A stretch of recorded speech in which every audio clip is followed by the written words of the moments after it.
Okay, as I always say, if you see something, say something. And if you hear something, say something. This next story, I want to tell everybody a little bit of a trigger alert. We're going to talk about sexual assault.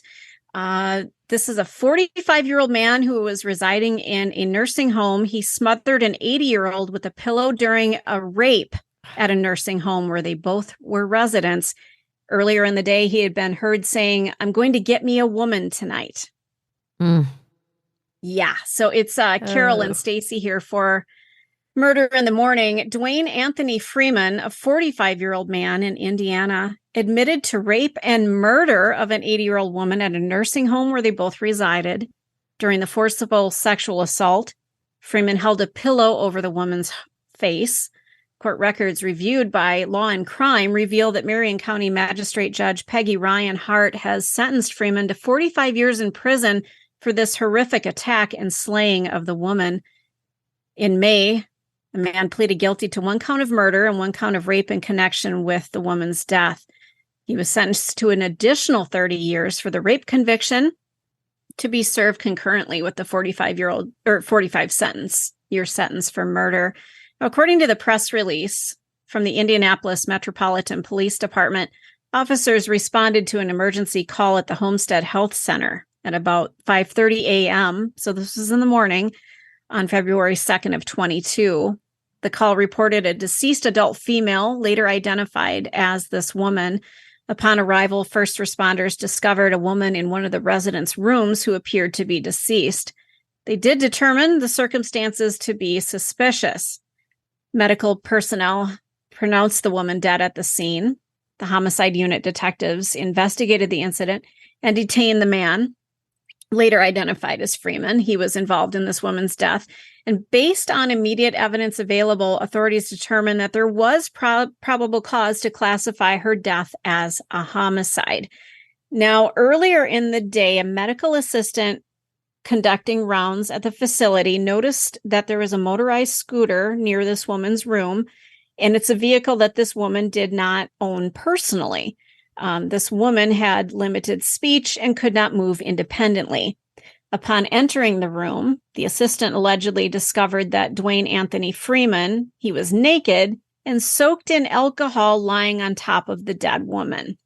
This really bothers me.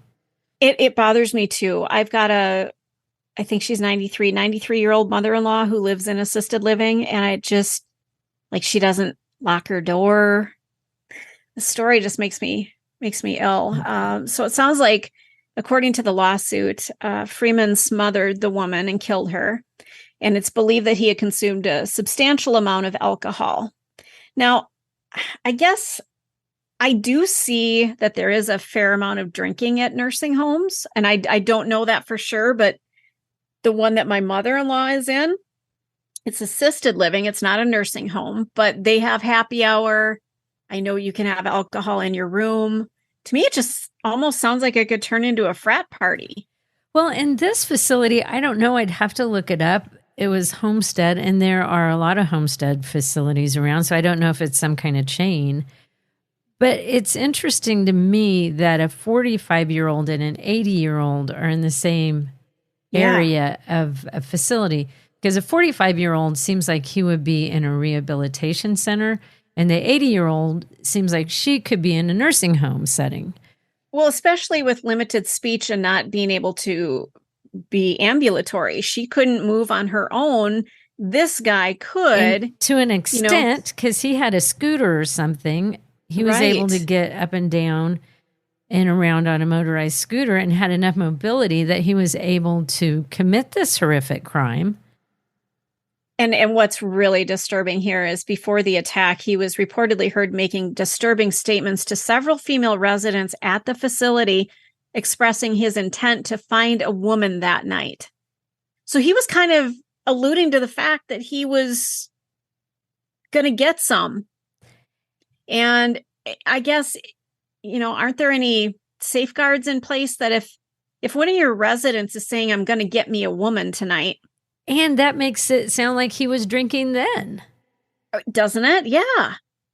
Because most nursing facilities, with the amount of medication, each of the residents takes, Right. they don't frequently allow alcohol in the rooms because, say, you're in a nursing home and you're next to my room and you have an alcohol problem. I don't, so I have alcohol in my room. Nothing's to stop you from coming in my room and stealing my alcohol. So Absolutely. they just can't have it available. I love the idea that places do the happy hours and things like that. I think that's great. But I just can't imagine they just let you bring in your own booze and they're okay with that. It makes me think that somehow he got a hold of all the alcohol. I don't know. I can't put my brain around how he could have gotten really drunk in that type of facility. Well, and but somebody could have brought it to him and they didn't know it. Yeah. Yeah. And somebody, a caretaker didn't say, hey, Mr. Freeman, maybe you should go back to your room and lie down. You've had enough. And I realize they're not babysitters, but they also do have, I guess, a responsibility to the residents to keep people safe. So if he's drunk and he's making these statements, at what point was there negligence that they should have said something, at least, hey, we need to keep an eye on this guy. Or maybe they're just so understaffed that there was nobody around. They all are.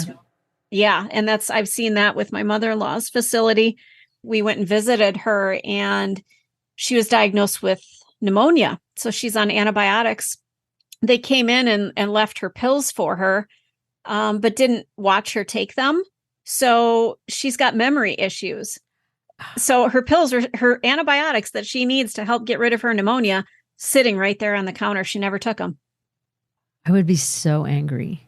Oh, yeah. But here's the thing. We were pissed. There was nobody around to bitch to. So that's how understaffed they are. There was nobody around. So it's like, we're mad, but we can't talk to anybody about it because there's nobody there. It was a weekend.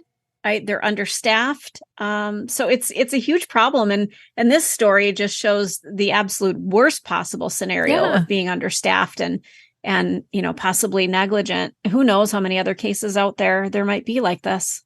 And, it kind of depends, too, on the level of nursing facility. Is it a full nursing facility? Not easy for me to say. Or is it a assisted living? Is it independent living? That would be a factor as well. Mm-hmm. But it sounds like a nursing facility.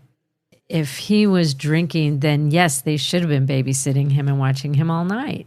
Absolutely. Yeah. They're saying that this is a nursing home. So there should be somebody on staff 24/7 that probably is aware of this guy. And I'm guessing this probably wasn't the first time. I'm guessing this is not the only time he's ever been drunk and doing things he shouldn't have been doing. Usually people don't just wake up and go, today's the day, kids. I'm going off the rails. Oh, it's just sick to me, Stacy. It is sick. You're consuming the Hidden Killers podcast. Want more? Start binging on all of our true crime podcasts right now through Apple Podcasts and get an ad-free experience when you sign up to be a True Crime Today Premium Plus member exclusively on Apple Podcasts. More of the Hidden Killers podcast dropping soon. Press subscribe now.